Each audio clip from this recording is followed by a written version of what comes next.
Dios vive en su santa morada. Dios, que prepara casa a los desvalidos, da fuerza y poder a su pueblo. Salmo 67. Bienvenidos, hermanas y hermanos, a esta nueva emisión de su programa Crecer Juntos, aquí en Radio Anglicana. Recordarán que estamos continuando con el texto de Mateo 16:21 al capítulo 20, versículo 28, y que en nuestro último programa, en el programa anterior, escuchamos algunas enseñanzas de Jesús sobre el perdón fraterno. En este programa pretendo seguir profundizando en otros aspectos importantes de la vida en comunidad que recoge el Evangelio de Mateo. Y, por ejemplo, recordar que para ser auténticos cristianos es necesario desprendernos de todo lo que nos impida seguir a Jesús, discernir qué cosas o actitudes nos impiden tener a Jesús como la riqueza de nuestra vida y reconocer que el estilo de vida cristiano brota de la búsqueda y el cumplimiento de la voluntad de Dios. En el programa anterior meditamos sobre un pasaje que nos hablaba del perdón sin límites, tomando como modelo la misericordia del mismo Dios. En este programa va a girar en torno a la invitación de Jesús de seguirle, dejando todo lo que pueda ser obstáculo, poniéndonos como ejemplo la propuesta y la respuesta del joven rico. Responder a la invitación de Jesús, y eso lo sabemos por experiencia propia, y seguirle no es fácil. A veces tenemos esa tentación, como la del joven rico, de marcharnos por otro camino más sencillo, con nuestras riquezas, las que sean, en la maleta. Jesús se presenta también hoy ante nosotros, que como comunidad cristiana, como comunidad creyente, nos preguntamos cómo podemos seguirle mejor en esta sociedad que da tanta importancia al tener, a las riquezas, y nos hace las mismas invitaciones que aquel joven rico y bueno, no podemos olvidarlo. Si quieres ser cristiano, tienes que ponerte en ruta sin más equipaje que el Evangelio, sin más riqueza que Jesús. Pero, hermanas y hermanos, ¿cuáles son las riquezas que te impiden ser de verdad discípulo? ¿Qué te pedirá Jesús frente a ellas? A la luz de este pasaje, ¿qué le dirá a nuestra iglesia, a nuestra comunidad, a nuestro entorno, a nuestra vida? Los cristianos de la comunidad de Mateo habían roto con el judaísmo y con su forma de entender los mandamientos de la ley de Moisés. El evangelista, tomando como modelo la interpretación de las escrituras que realizaban los rabinos, propone a su comunidad unas normas de comportamiento nuevas que tienen como centro el mensaje y la vida de Jesús. En la época de Jesús, la aspiración máxima de todo creyente era ser justo a los ojos de Dios. El camino para conseguirlo pasaba por cumplir la ley de Moisés y los mandamientos. La sinagoga era uno de los lugares privilegiados para esta transmisión de aprendizaje. Los creyentes se reunían en ella para orar, escuchar la lectura de las Escrituras y un comentario actualizado de las mismas. A partir de ella, los rabinos ofrecían, a modo de catequesis, relatos que edificaban la fe del pueblo y normas de conducta que orientaban su comportamiento. Los primeros cristianos, hermanas y hermanos, asistían a estas reuniones sinagogales, pero pronto comprendieron que no podían estar de acuerdo con el modo judío de entender los mandamientos de la ley. Ya no podían quedarse, por ejemplo, en el ojo por ojo y diente por diente del Levítico 24:20. Jesús, que había cumplido la ley y la había llevado a su plenitud, les había pedido no responder a la violencia con más violencia. Mateo 5:38-42. Mateo, a partir de las enseñanzas del Maestro conservadas en su comunidad y teniendo en cuenta la situación concreta por la que estaba atravesando, elabora una nueva ética, unas normas de conducta para quienes quisieran seguir el estilo de vida cristiano. Y lo hace insertando en su Evangelio 5 discursos con muchas enseñanzas destinadas a sustituir las normas de comportamiento dadas en la sinagoga. Mateo 5:7, 10:13, 18, 24, 25. Son una especie de nuevo catecismo, por llamarlo de alguna manera, un guión para el seguidor de Jesús. En esos 5 discursos, el evangelista mantiene el objetivo que perseguían los judíos con la práctica de la ley, ser justos, o lo que es lo mismo, hacer la voluntad de Dios, y lo reafirma para los cristianos. Defiende que la ley sigue vigente, Mateo 5, 17 y 19. Lo que cambia es desde dónde se vive. Ya no hay mínimos imprescindibles que llevan al ser humano a decir: no he matado, he cumplido la ley, soy justo.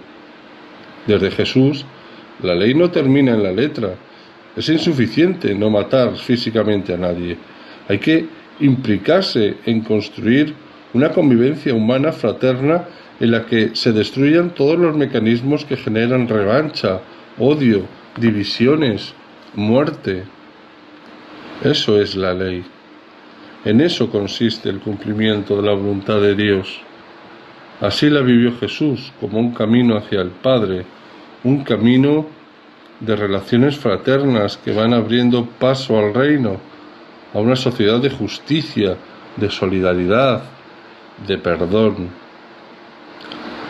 Llevando a cabo esta voluntad, Jesús se convierte en la imagen perfecta del Hijo de Dios. En la época en la que vive Jesús y cuando se escribe este Evangelio de Mateo, era muy importante el valor de la obediencia. Tener un hijo obediente era motivo de orgullo personal y de honra social. Desde esta forma de pensar, los primeros cristianos vieron en Jesús la imagen perfecta de Hijo de Dios, porque fue el perfecto cumplidor de la ley. Hizo en todo la voluntad del Padre. Mateo, en su Evangelio, enseña que el amor, como expresión de la voluntad de Dios, es la plenitud de la ley. Una ley que es ligera, Mateo 11:30, y que se lleva adelante al estilo de Dios. El que ama es benevolente y no juzga, como Dios, Mateo 7:1-2.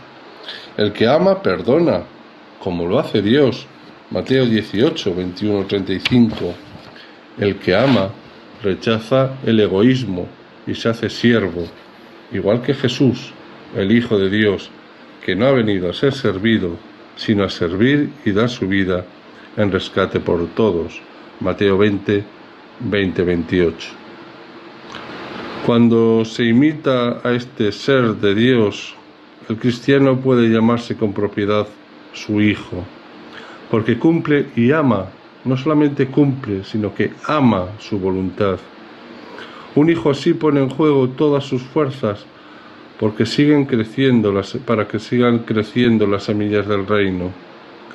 Este cristiano, hijo de Dios, es libre y se hace esclavo de los hermanos por amor, Gálatas 5:13.